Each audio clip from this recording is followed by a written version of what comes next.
Halo Sobat Andal, terima kasih telah berkunjung di Andaliman TV.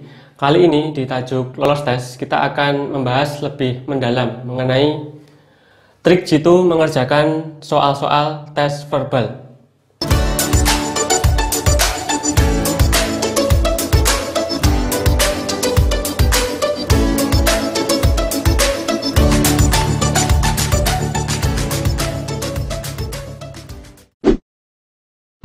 Perlu diketahui dalam tes ini dibagi dalam beberapa jenis tes.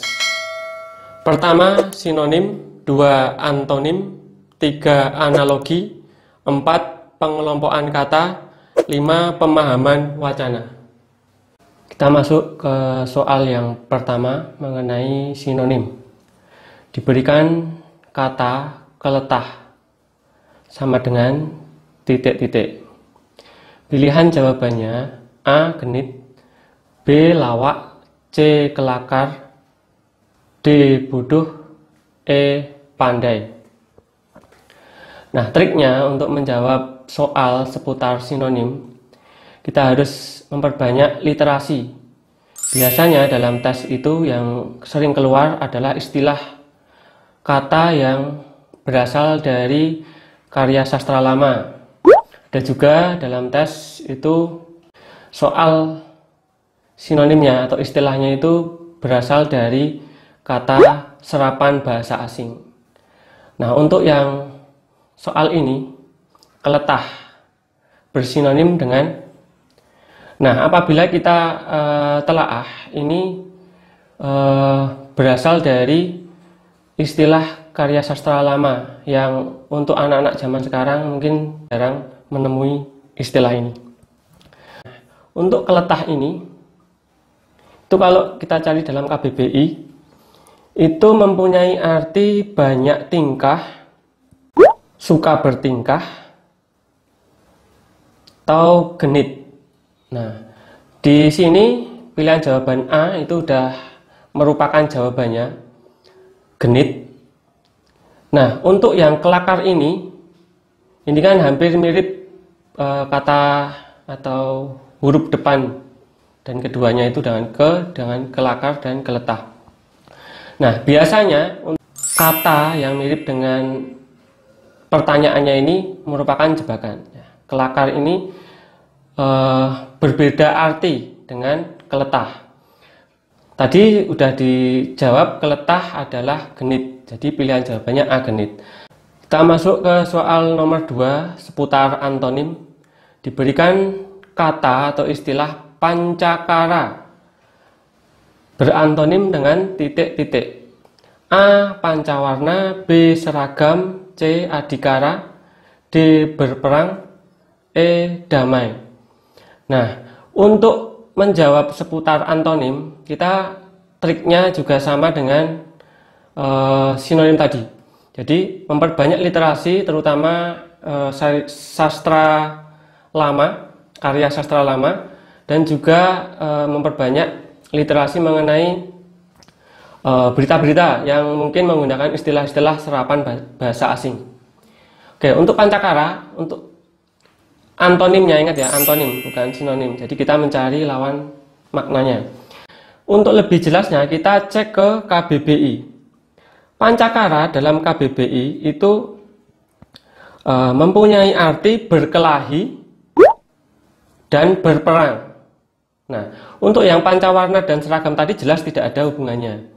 Adhikara dan berperang itu merupakan sinonim dari pancakara. Berarti antonim dari pancakara itu adalah tidak berperang. Nah, tidak berperang di sini adalah damai. E. Kita masuk ke soal nomor 3 mengenai pengelompokan kata. Diberikan soal kata yang bukan kelompoknya.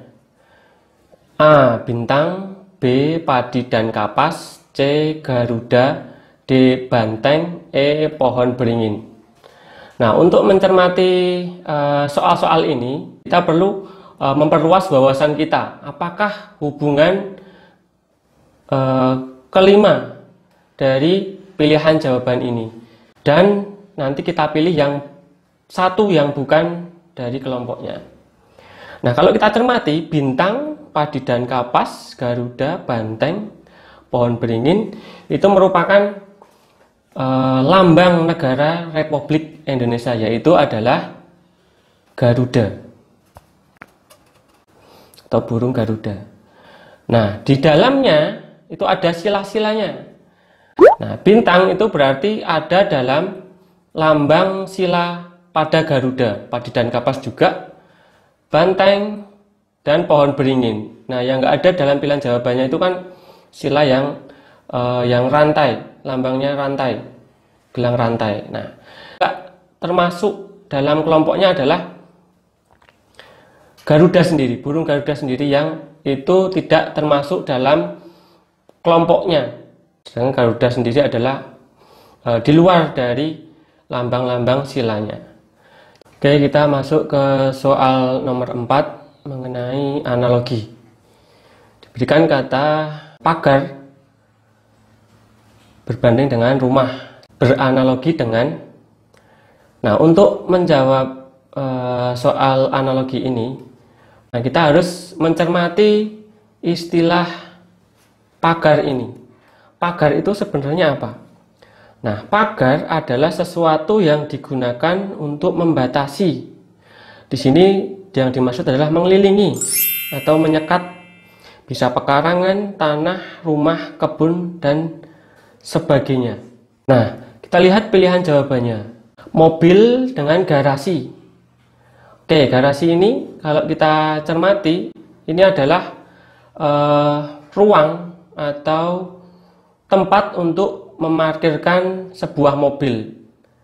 Kalau kita cermati dan kita analisis, memang mempunyai hubungan arti yang mungkin hampir menyamai dengan pagar, karena dengan garasi mobil dibatasi dari akses keluar. Tapi perlu diingat, pagar posisinya di sebelah kirinya, yang digunakan di sini adalah untuk melindungi rumah. Nah, posisi ini salah. Kalau garasi di posisi mobil dan mobil di sebelah sini, mungkin ini adalah bisa diperhitungkan jawaban yang tepat. Tapi ini posisinya salah, berarti kita bisa menyelang karena ini analoginya salah posisinya.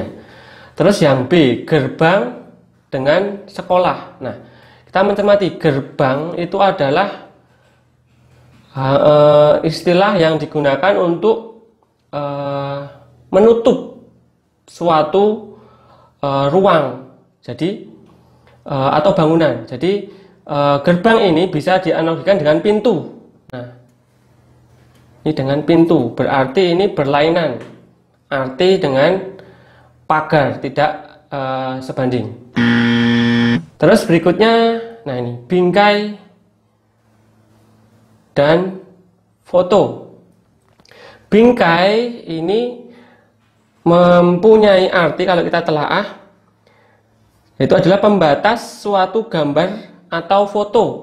Nah, berarti ini analoginya sama dengan pagar untuk melindungi rumah, bingkai untuk melindungi foto. Nah, kita beri centang dulu dan kita melihat pilihan jawaban D dan E, apakah nanti ada pilihan yang jawaban yang ganda atau tidak. Oke, yang D, pekarangan dan patok. Nah, patok memang digunakan untuk membatasi pekarangan, tapi sama seperti pilihan jawaban A. Ini salah posisi, harusnya patok itu di sebelah sini agar nanti bisa beranalogi dengan pagar dan rumah. Terus sampul dan buku.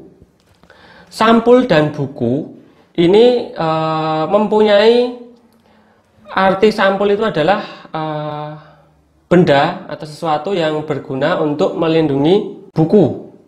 Berarti ada dua jawaban yang mungkin mempunyai analogi yang sama, yang mungkin dapat digunakan untuk beranalogi dengan pagar dan rumah.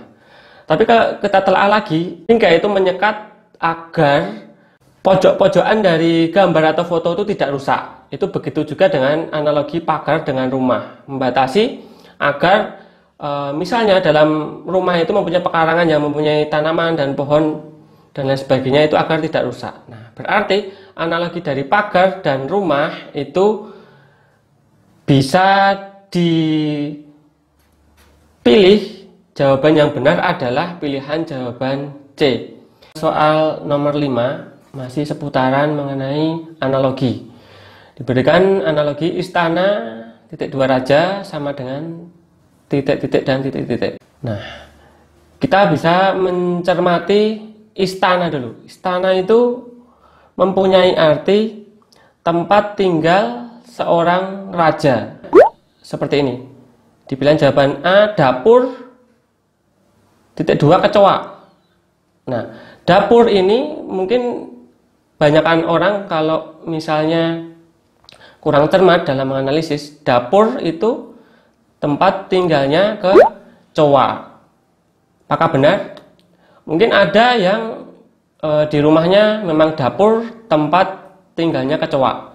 Tapi ada juga rumah orang yang mungkin di almari atau mungkin di bawah kolong tempat tidur itu juga ada kecoa. Jadi untuk pilihan jawaban A, dapur dengan kecoa ini tidak bisa dianalogikan dengan istana yang memang tempat tinggal seorang raja. Jadi ini salah. Semut dengan pohon. Nah, ini salahnya atau pilihan jawaban B ini salah karena semut harusnya posisinya itu di sebelah kanan di sini ya, di pohon semut, bukan semut pohon. Tapi juga kalau kita cermati, semut itu habitatnya tidak selalu di pohon. Jadi ini juga salah. Terus sungai ular. Nah, kita cermati, sungai tidak hanya habitat untuk seekor atau mungkin populasi ular. Banyak juga populasi ikan, udang dan lain sebagainya. Jadi ini analoginya salah. Kemudian pilihan jawaban D, sawah dengan tikus, apakah beranalogi dengan istana dan raja? Nah, sawah sendiri ini mirip dengan sungai tadi. Sawah itu bukan hanya tempat tinggal populasi tikus, bisa juga ular, bisa juga burung hantu misalnya. Nah, pilihan jawaban E, kerang dan mutiara. Nah, ini adalah pilihan jawaban yang tepat E, karena mutiara itu pasti dapat ditemukan di kerang yang berada di dasar laut atau di lautan. Jadi istana dan raja itu beranalogi atau dapat dianalogikan dengan E ini, kerang dan mutiara. Oke, kita masuk ke soal nomor 6 mengenai pemahaman wacana. Pertanyaannya, kata baku yang tepat untuk melengkapi paragraf rumpang tersebut adalah, nah ini kan sama semua, aktivitas, aktivitas, aktivitas, sampai E juga aktivitas. Tapi yang benar itu untuk aktivitas seperti ini, itu yang benar pakai V, bukan F. Jadi ini salah. Tapi kalau aktif itu pakai F. Tapi kalau aktivitas itu pakai V. Jadi yang B mesti salah ya. Tinggal A, C, D, E. Yang benar itu adalah mengantre. Walaupun banyak orang yang mungkin menduga bahwa mengantri yang kata baku yang tepat. Tapi yang benar adalah mengantre. Jadi ini salah ya, mengantri. Nah, tinggal dua pilihan jawaban A dan D. Nah, ini diskon. Nah, diskon yang benar itu ya ini seperti ini, diskon, diskon, diskon. Nah, ini salah. Ini salah, diskon atau diskon pakai C itu juga salah.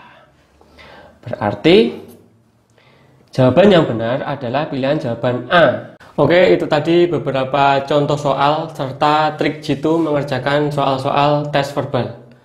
Nah, agar kita dapat lebih lancar lagi dalam latihan tes verbal, tentu kita membutuhkan buku-buku referensi.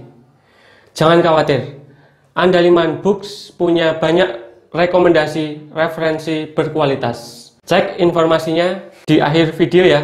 Saya tunggu kritik, saran, dan pendapat kalian di kolom komentar ya. Jangan lupa share, like, subscribe, dan pencet tombol loncengnya. Terima kasih, sampai ketemu lagi di sesi materi video berikutnya.